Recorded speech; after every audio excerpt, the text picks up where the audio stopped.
Bismillah. Assalamualaikum warahmatullahi wabarakatuh. Innal hamdalillah nahmaduhu wa nasta'inuhu wa nastaghfiruh wa na'udzu billahi min syururi anfusina wa sayyiati a'malina. Man yahdihillahu fala mudhillalah wa man yudlil fala hadiyalah.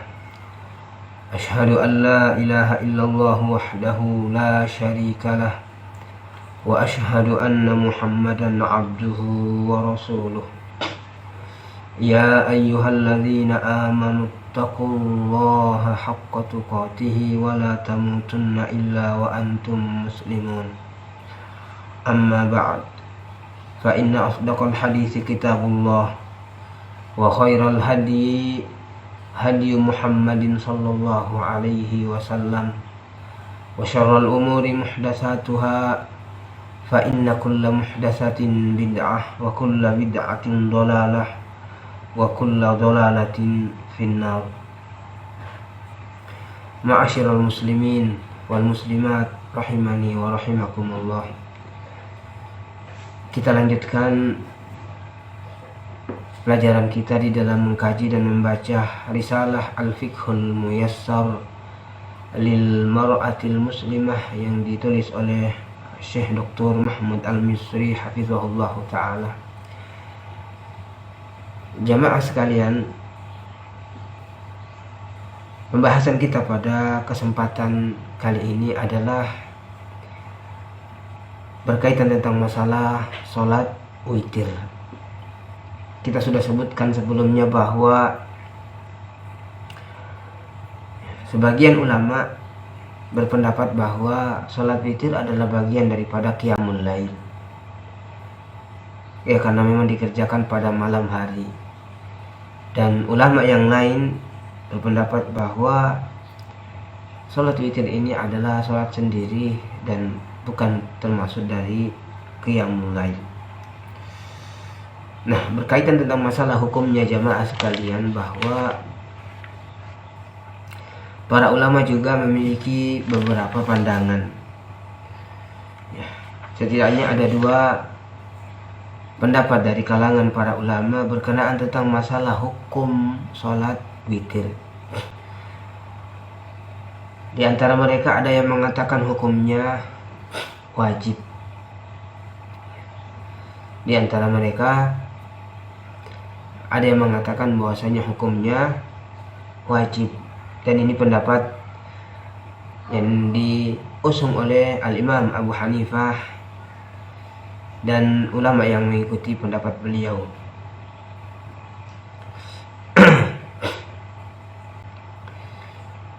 Ya, di sebagian ada yang mengikuti pendapat ini, tetapi seperti yang dikatakan oleh Al-Imam Ibnul Munzir rahimahullahu ta'ala, beliau mengatakan bahwa wala a'lamu ahadan wafaqa Aba Hanifata fi hadha. Kata Al-Imam Ibnul Munzir bahwa saya tidak mengetahui seorang pun, ya, seorang dari kalangan para ulama yang berpendapat sesuai dengan pendapatnya Al-Imam Abu Hanifah ini, yang mengatakan bahwasanya sholat, ya, witir itu hukumnya wajib. Ala kulli hal, Al-Imam Abu Hanifah mengatakan wajib memiliki sandaran dalam sebuah hadis yang diriwayatkan oleh Imam Ahmad. Hanya saja hadis ini dinilai lemah oleh para ulama. Disebutkan di situ dari sahabat Abu Hurairah secara marfu'an, disebutkan malam yutir falaisa minna, barang siapa yang tidak sholat witir maka bukan, ya, termasuk dari kami. Tapi hadis ini lemah, ya, hadis ini lemah, dinilai lemah oleh para ulama, diantaranya adalah Syekh Muhammad Nasiruddin Al-Albani rahimahullahu ta'ala. Ada hadis yang lain yang dijadikan sandaran sehingga beliau mengatakan hadis witir itu wajib. Di situ disebutkan dari hadisnya Abu Ayyub Al-Ansari radhiyallahu anhu secara marfu, al-witru haqqun. Salat witir itu adalah hak. Nah, para ulama ketika menjelaskan lafaz hak menyebutkan ada dua makna. Hak di sini maksudnya sesuatu yang tetap, jelas, ada dalilnya dari Rasulullah Sallallahu Alaihi Wasallam, dan terkadang dimaknai dengan wajib. Dan para ulama menyebutkan bahwa lafaz hak di sini dimaknai dengan makna yang pertama, yaitu makna bahwasanya sholat witir itu memang sesuatu yang disyariatkan. Jadi tidak dimaknai dengan yang makna kedua, yaitu makna wajib. Nah, itu pendapat yang pertama. Pendapat yang kedua mengatakan sunnah muakkadah, dan inilah yang dipilih oleh penulis risalah ini.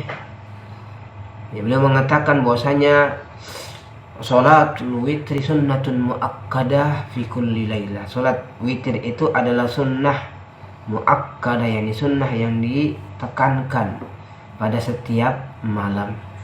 Dan ini pendapatnya mayoritas ulama, mengacu kepada hadis yang diriwayatkan oleh Al-Imam Abu Dawud dan disahihkan oleh Syekh Nasiruddin Al-Albani.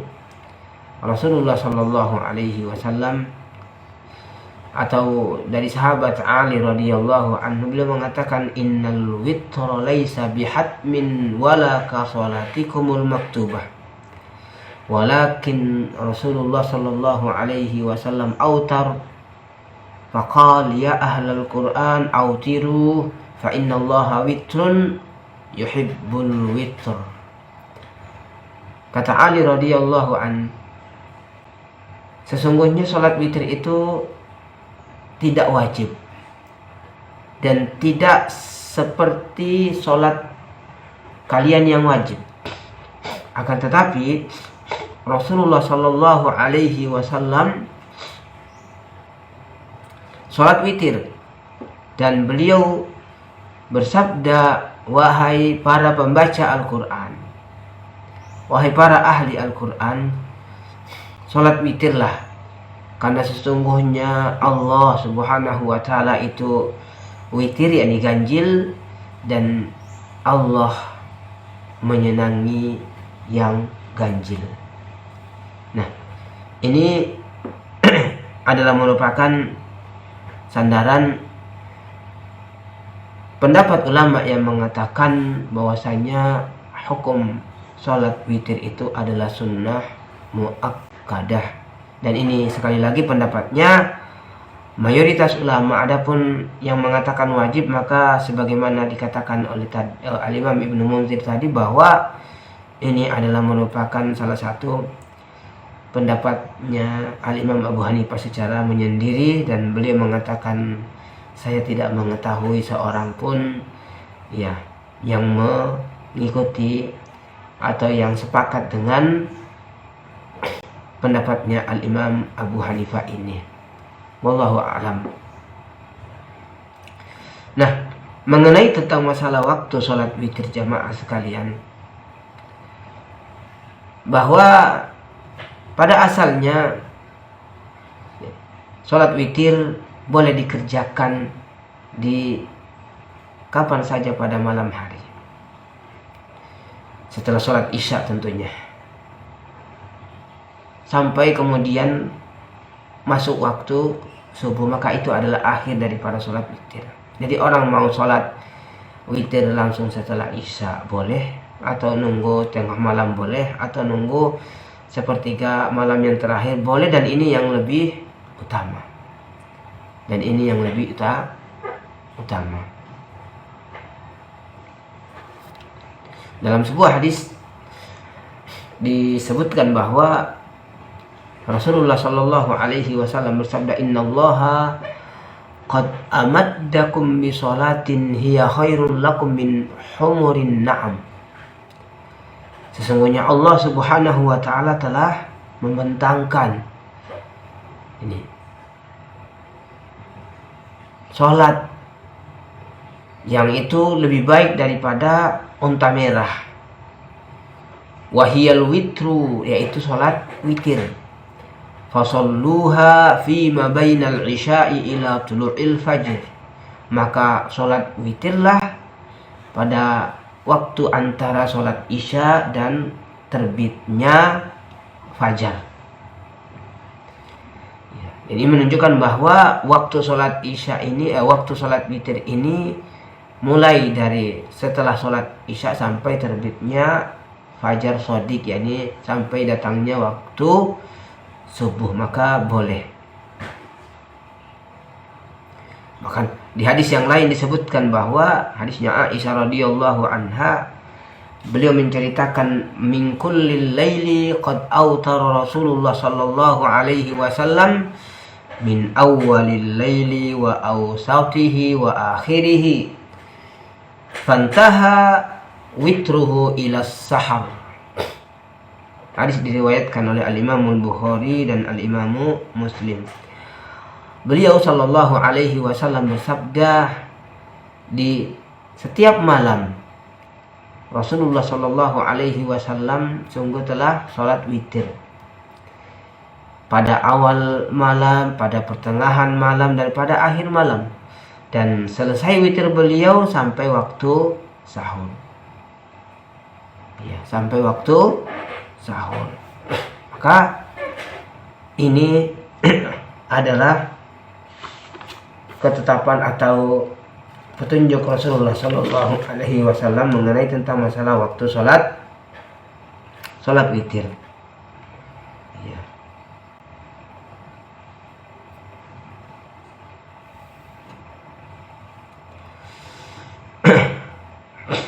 Tetapi sekali lagi bahwa kalau kita mencari yang paling utama, maka tentu di sepertiga malam yang akhir, ya, karena di situ ada keistimewaan tersendiri di mana Allah Subhanahu wa taala ya turun langit bumi dan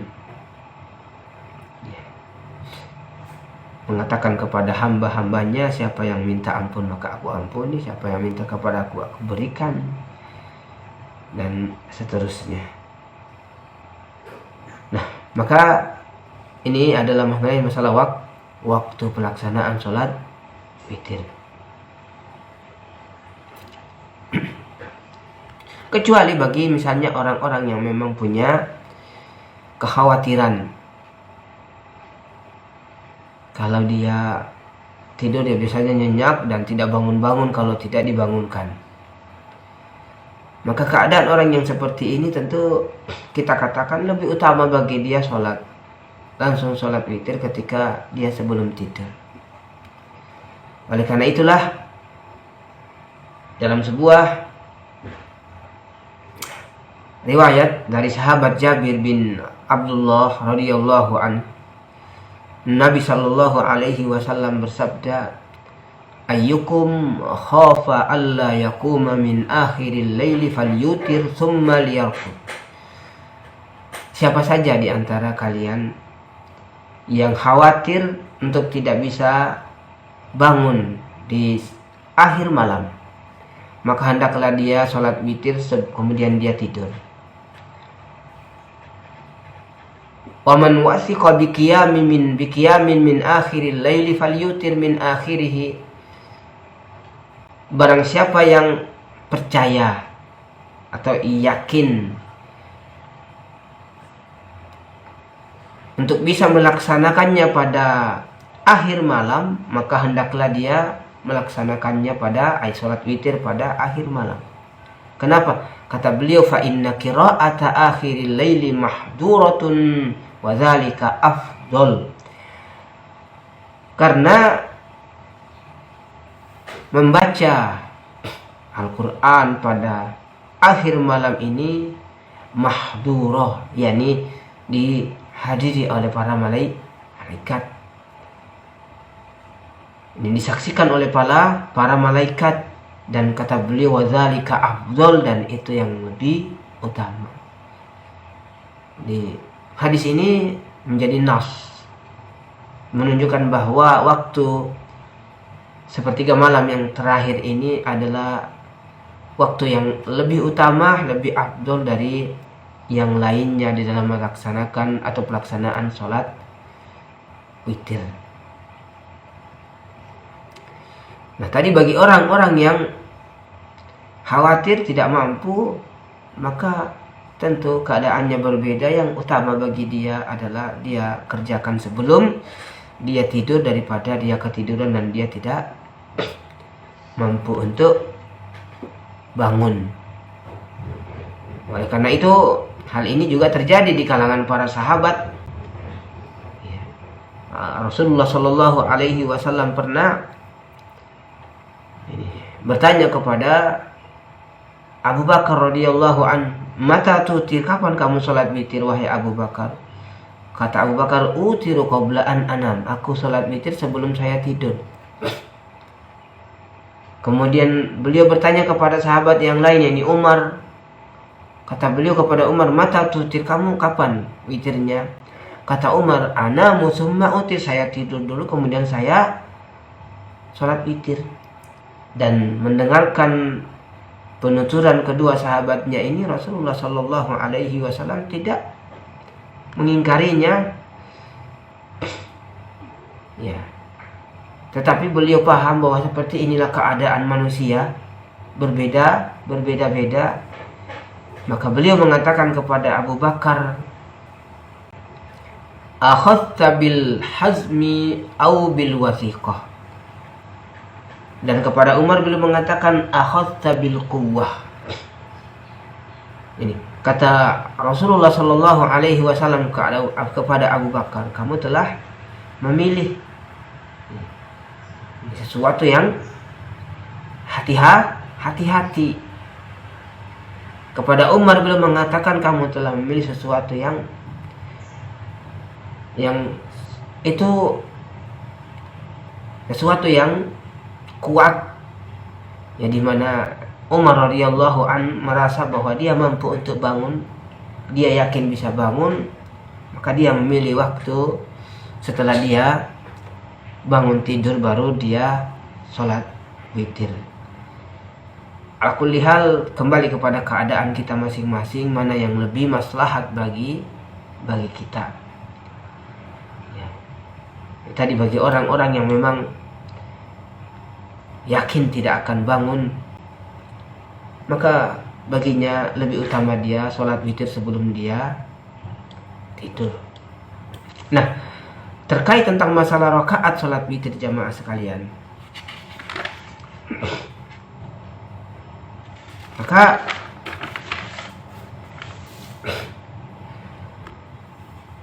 berdasarkan nas atau hadis-hadis yang ada menunjukkan bahwasannya witir boleh 1 rakaat minimalnya, boleh 3 rakaat, boleh 5 rakaat, boleh 7 rakaat, bahkan boleh 9 rakaat. Ini semuanya memiliki sandaran dari Rasulullah Sallallahu Alaihi Wasallam. Nah, tentu pelaksanaannya ada perbedaan ketika kita sholat witir 1 rakaat dengan 3 rakaat atau 5 rakaat atau 7 rakaat atau 9 rakaat. Mengenai bolehnya kita sepakat karena memang seperti itu dalil yang ada. Nah, bagi orang yang sholat 1 rakaat, ya, karena memang juga di situ disebutkan fa idza khiftas subha fa'autir biwahidatin, kalau kamu khawatir keburu masuk waktu subuh, maka sholat witir 1 rakaat. Nah, ini menjadi dalil tentang minimalnya sholat witir itu adalah 1 rakaat. Ya, caranya tentu umum bagi kita dan kita sudah paham, ya, sholat 1 rakaat habis itu salam. Nah, ada orang bangun, ya mungkin karena kelelahan, terus bangun-bangun, ya kurang 5 menit lah masuk waktu, atau kurang 10 menit masuk waktu subuh. Dia bisa wudhu atau mungkin buang air dulu, masih ada waktu, dia sholat witir. Karena kalau sholat tahajud misalnya mungkin nggak keburu. kondisi seperti inilah hadis ini diamalkan kalau kamu khawatir keburu subuh, kata Nabi Shallallahu Alaihi Wasallam, salat witir 1 rakaat. Nah, bagaimana dengan yang 3 rakaat? Ya, salat 3 rakaat ada 2 caranya. Salat 2 rakaat, setelah itu salam, habis itu 1 rakaat baru salam. Atau digabung langsung 3 rakaat dengan 1 kali salam, 1 kali tasyahud dan 1 kali salam. Ini boleh dilakukan yang seperti ini.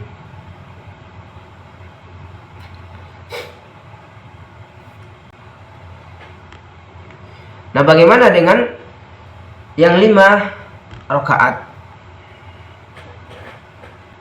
Di dalam sebuah hadis Ummu Salamah radhiyallahu anha, beliau mengatakan, kana Rasulullah sallallahu alaihi wasallam yutiru bi sab'in wa bi khamsin la yafsilu bainahunna bi salamin wala kalam.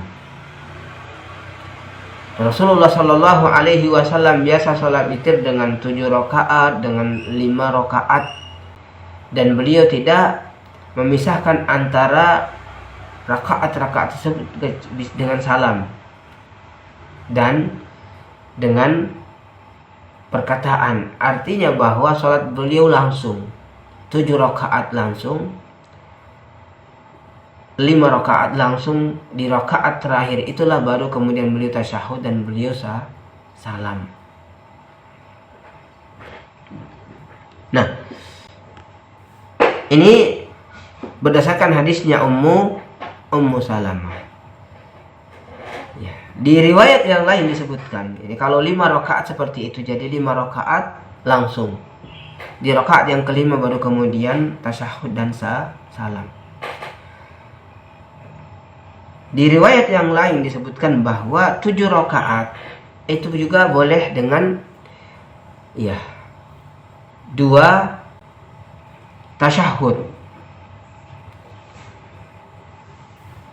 dengan 2 tasyahud, tapi 1 salam. Jadi tasyahud yang pertama di rakaat yang ke-6.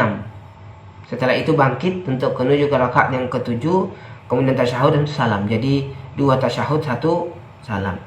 Begitu juga dengan ketika orang sholat witir 9 rakaat, maka disunnahkan untuk tasyahud pada rakaat yang ke-8, setelah itu lanjut ke rakaat yang ke-9, kemudian tasyahud dan salam. Jadi tasyahud yang pertama di rakaat sebelum terakhir dan tidak salam, sementara tasyahud yang kedua yang diikuti dengan salam di rakaat yang terakhir. Jadi bagi orang yang ingin sholat 7 rakaat atau 9 rakaat, maka seperti itu cara pelaksanaannya, bahwa tasyahud di rakaat sebelum terakhir tanpa salam, setelah itu di rakaat terakhir nanti tasyahud dan salam. Dan ini mengacu kepada hadisnya Aisyah radhiyallahu anha yang menceritakan tentang sholat witirnya Rasulullah sallallahu alaihi wasallam. Beliau menceritakan bagaimana Rasulullah sallallahu alaihi wasallam ketika sholat witir 9 rakaat. Kata beliau, wa yusalli 9 rakaatin la yajlisu fiha illa fis saminah. Beliau sholat 9 rakaat dan beliau tidak duduk kecuali pada rakaat yang ke-8. Ini maksudnya tasyahud di situ. Summa yanhadu wa la yusallim, kemudian beliau bangkit dan beliau tidak salam. Jadi pada rakaat yang ke-8. Summa yaqumu at-tasi'ah, kemudian beliau melanjutkan rakaat yang ke-9. Summa yaq'ud, kemudian beliau duduk. Fayadhkurullaha wa yahmaduhu wa yad'u, beliau berzikir kepada Allah, memuji Allah dan berdoa kepada Allah. Summa yusallimu tasliman yusmi'unahu, kemudian beliau salam dengan ucap salam yang diperdengarkan kepada kami. Nah, ini mengenai tentang jumlah rakaat salat witir. Nah, mengenai bacaan yang dibaca jamaah sekalian, bahwa mengacu kepada hadis Abdullah bin Abbas radhiyallahu anhuma, beliau mengatakan kana Rasulullah sallallahu alaihi wasallam yaqra'u fil witri bisabbihisma rabbikal a'la wa qul ya ayyuhal kafirun wa qul huwallahu ahad fi rak'atin yakni fi kulli rak'atin suratan atau suratun minha. Nah, ini bacaan bahwa sunnah, dan ini yang dibaca oleh Nabi Shallallahu Alaihi Wasallam. Rakaat pertama membaca surat Al-A'la, sabbihisma rabbikal a'la. Di rakaat yang kedua membaca surat Al-Kafirun, qul ya ayyuhal kafirun. Dan di rakaat yang ketiga membaca surat Al-Ikhlas, yakni qul huwallahu ahad. Apakah tidak boleh baca surat yang lain? Boleh. Boleh. Ya, terkadang juga kondisi menuntut kita sholat tarawih, sementara yakni waktu, misalnya waktu mulai kerja mepet. Kalau baca Al-A'la itu lumayan panjang, bisa-bisa terlambat. Maka bagi orang yang diamanahi misalnya menjadi imam, ya tidak bisa kemudian mengatakan, oh ini kan sunnah, kita harus baca ini. Sementara karyawan misalnya, atau ini menjadi makmum di belakangnya, karyawan yang mereka sudah ditentukan dan mereka punya akad dengan perusahaan tempat dia kerja bahwa jam sekian sudah harus masuk. Maka seorang imam harus jeli dalam masalah ini, karena tidak ada larangan membaca surat yang lain. Tidak ada dalil yang mengatakan tidak sah kalau bukan baca surat Al-A'la pada rakaat pertama, surat Al-Kafirun pada rakaat kedua. Tidak ada. Tetapi lihat kondisi, kalau memang waktunya longgar maka silahkan. Ini tentu seperti yang dilakukan oleh Nabi Shallallahu Alaihi Wasallam. Tetapi kalau ternyata itu harus berbenturan dengan sesuatu yang wajib untuk ditunaikan, maka cari surat yang lebih pendek. Surat Al-Asr rakaat pertama, surat kemudian Al-Kautsar rakaat, surat Al-Ikhlas rakaat ketiga. Tidak ada masalah. Tidak ada masalah karena memang kondisi seperti itu. Nah, di dalam sholat witir ini jamaah sekalian, ada sunnah yang diajarkan oleh Nabi Shallallahu Alaihi Wasallam, yaitu kunut. Dan Rasulullah Shallallahu Alaihi Wasallam sudah mengajarkan cucunya Al Hasan bin Ali radhiyallahu anhu tentang masalah bacaan doa sholat. Ada doa kunut witir. Ini, Allahumma dini fiman hadait, wa afini fiman afait, wa tawallani fiman tawallait, wa barik li fima a'tait, wa qini syarra ma qadait, fa innaka taqdi wa la yuqda 'alaik, innahu la yazillu man walait wa la ya'izzu man 'alait, tabarakta rabbana wa ta'alait. Ya. Ini doa yang diajarkan oleh Rasulullah Sallallahu Alaihi Wasallam sebagaimana disebutkan dalam hadis riwayat Imam Ahmad